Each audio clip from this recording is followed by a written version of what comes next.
Hello viewers, I'm Ronn Grant coming to you live and direct from Tortola in the Virgin Islands. Thank you so much for your time, and once again, a happy Wednesday to each and every one of you. As we continue to watch the situation over in Ukraine and Russia, of course, we are in day 14. Many statements have come out from the governor's office, and we are today joined by His Excellency John Rankin, CMG, to essentially put the situation into perspective and what that means for the territory of the Virgin Islands. All this and so much more when 284 Media returns. Yo, everything good there? Why? This thing got me one way, daddy. What you mean? Ever since I hook up with this thing, can't eat, I can't sleep. This is the first thing I touch it when I reach home. What you really? Hey, this ain't like you know. Dad, this thing got me staying home, keeping out of trouble me. Wow. What your name is? Shit. I talking about my CCT life. Don't worry about missing your favorite series, sports, news, and local programming. Come to CCT today and sign up for CCT Live to access over 80 channels. CCT Live. Bring it home. 1 month free trial turn into 5. 5 months turn into, well, you know I hustle. I watching ball. I even watching football. Dad, Nickelodeon, Paw Patrol. I am hooked. Hooked, I tell you. Viewers, welcome back and thank you once again for tuning in. As mentioned, I am joined by His Excellency John Rankin, the Governor of the Virgin Islands, to essentially give an update and have a conversation as it pertains to the Ukrainian war. His Excellency, welcome back to 284 Media, and thank you so much once again for your time. Thank you. I'm glad to be here. We are in day 14, believe it or not, of the very unsettling situation that has essentially taken the international scene by storm. Based on your intel, can you provide us an update as to the situation on hand? It's a dreadful situation. Russia is assaulting a peaceful, democratic country. Troops have come in from the north, the west, and the south, going to cities, bombing civilians and cutting off supplies to the Ukrainian people. The latest news today is that a maternity ward and a children's ward in a hospital in Mariupol has been hit by a Russian strike, and there could be no excuse for that in any circumstance. So this is an attack on a peaceful democratic country posing no threat to Russia, and the suffering we can all see for ourselves in the reporting which is on our television screens. Now, Governor, you have been very vocal since the onset of this situation as it pertains to your stance, as it pertains to what's taking place. We do know in recent happenings that we did have a student from the BVI in Ukraine. Can you give an update as it pertains to that student and their safety? Sure. I've been vocal because of what Russia has done and is doing. It's a clear breach of the United Nations Charter. It's a clear breach of international law. The international community has come together to condemn what has happened. But I'm also being vocal because I've got some idea of the effects it's having on people on the ground.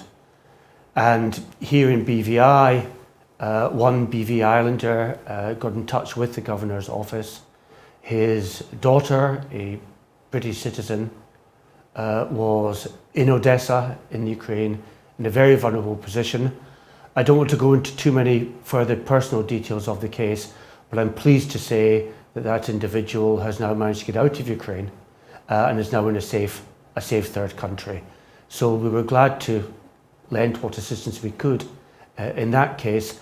And I've also met members of the Ukrainian community here in the BVI to listen to their concerns and to discuss the situation with them. So it affects me as governor both because of the egregious breach of the standards by which any country should act, but also because of the effect it's having on ordinary people with whom we should all show our compassion and support.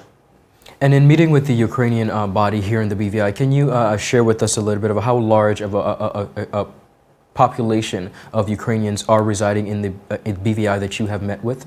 I think it's a small community, but that doesn't make it, of course, any the less important. And they are a community who have families in Ukraine and are deeply concerned about the situation. And so I think it was right for me as governor to meet with them and to show such solidarity as I can with them. Now, as we stand in solidarity with them, of course, that comes with a number of situations that could entirely impact the Virgin Islands community. Of course, we have heard talks about financial services. I'm going to get into some sanctions and measures that have taken place, but we have not holistically heard at all from the government of the Virgin Islands as it pertains to what we should be paying more attention to. From your seat, what should Virgin Islanders be paying more attention to as it pertains to the situation in Ukraine as we watch on? What should we be more aware of? The United Kingdom has joined with other countries in imposing sanctions, not against the Russian people as a whole, but against Putin, the oligarchs around him, and against the Russian banks. And those sanctions also apply in the Virgin Islands.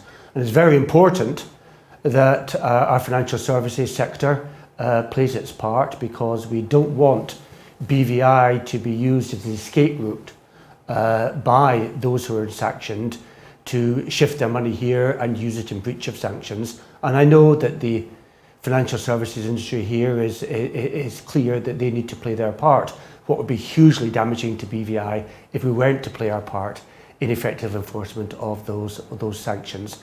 And of course, we've also banned Russian aircraft from flying through our airspace, and I expect similar action to be taken in relation to use of our waters in due course as well. So that affects people in BVI, and I know that there is a determination to comply and enforce those sanctions. And I hope that people in BVI can also, through their compassion and support, if they do know members of the Ukrainian community here or other nationals who may be affected by what has happened, to show their compassion and support for them, as I know BVI Islanders do in other circumstances, so I'm sure they'll do so in the situation that are faced now by people in Ukraine. Now, Governor, we've been hearing a lot of talks about the impact of financial services, but I must ask, are there any other possible impacts of the Ukrainian war on other BVI industries that you may be able to speak about? The effects which otherwise will be felt in BVI will be effects that are felt across the world, because of particularly the effect on oil and gas prices. And we are a small territory in the Caribbean, but we're not immune from what's happening in terms of worldwide events. So we are going to be affected by that, and I can't pretend otherwise.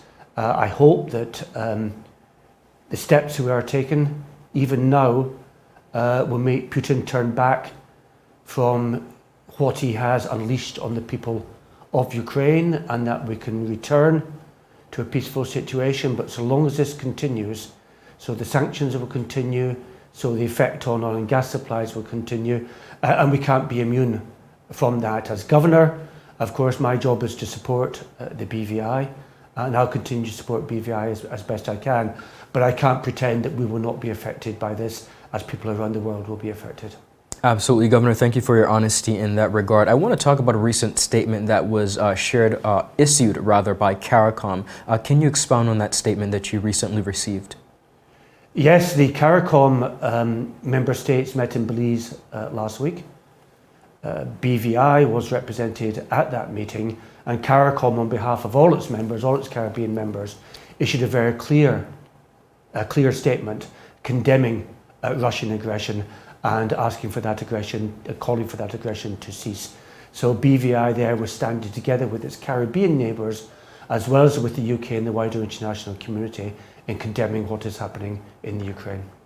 How important is it for Caricom at this time and national regional entities and bodies to really come together in support and solidarity of the Ukrainian situation? What appears to be happening in many instances is that there is separation. While these sanctions may differ because of the governing bodies, how can we come together as a region to ultimately support the Ukrainian people? First of all, by supporting the effective implementation of sanctions in this region. I know that BVI will play its part, the other UK overseas territories in the region will play their part, and I'm confident that the independent Caribbean countries will also play their part in that respect. Secondly, for those who are members of the United Nations, showing their solidarity. And the United Nations General Assembly last week, by an overwhelming majority, voted to condemn what is happening in the Ukraine, and then joining together in international fora, those that BVI can participate in, and those of the wider international organisations which Caricom countries are members, speaking up with one voice to make clear the unacceptability of what Russia is doing. Recently, Governor, we learned of the BVI as well as Anguilla making what Russia would call its unfriendly list. I want to speak about this, what this essentially mean, and what are we missing as it pertains to these types of lists that continue to come out as it pertains to the situation? Well, I've seen the news reports on this so-called unfriendly list on which BVI and Anguilla have been named, and I expect that that list of countries will grow, including other overseas territories, because the action that BVI has taken and is taking in relation to sanctions is precisely the same action as is being taken in Cayman and Bermuda, Turks and Caicos Islands, in Gibraltar and the Falkland Islands. So we're part of a family in that regard. And I think it shows we're doing what we should be doing. We are acting in solidarity together with the people of Ukraine, and I think we should stand on that position. Is there any more that you think regional entities could be doing outside of sanctions? Well, there's certainly the question of humanitarian aid.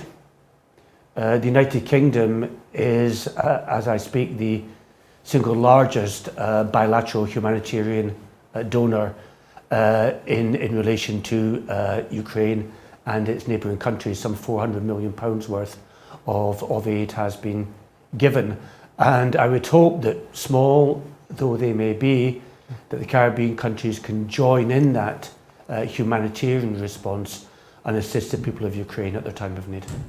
Wonderful. Governor, before we let you go, I do want you to speak to the BVI people once again as it pertains to, you mentioned humanitarian efforts, you mentioned being really aware of the situation on hand. Many effects, we've already begun to feel the effects as it pertains to gas prices. What would you leave the Virgin Islands people with as we continue to watch? And of course, 14 days is just too much, it's too long, and we hope, like you mentioned, that this situation would get under control very soon. However, as we continue to watch closely the situation in Ukraine, what encouragement, and speak to the Virgin Islands community as we just holistically present awareness, especially when it comes to some of our key industries? In terms of our financial services sector, it thrives because of its reputation for good regulation and complying with the relevant international standards. And the financial services sector, by acting in compliance with these sanctions, will help to maintain that good reputation.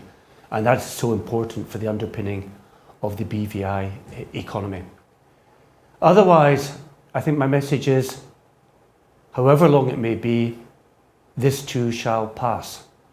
And we all need to stay strong in these difficult circumstances, but pray with solidarity, with support for the people of Ukraine, and with God's blessings, that BVI continues to thrive, our people remain safe, but they work together with brothers and sisters in Ukraine to assist them in their time of need. His Excellency, I want to thank you once again for your time today in coming to our studios and bringing light to this situation. Viewers, you heard it here from His Excellency Governor John Rankin, CMG, on the situation in Ukraine and what we should be paying more attention to here in the British Virgin Islands. Reporting for 284 Media, I'm Ronn Grant. Do have a beautiful rest of the day. Bye-bye.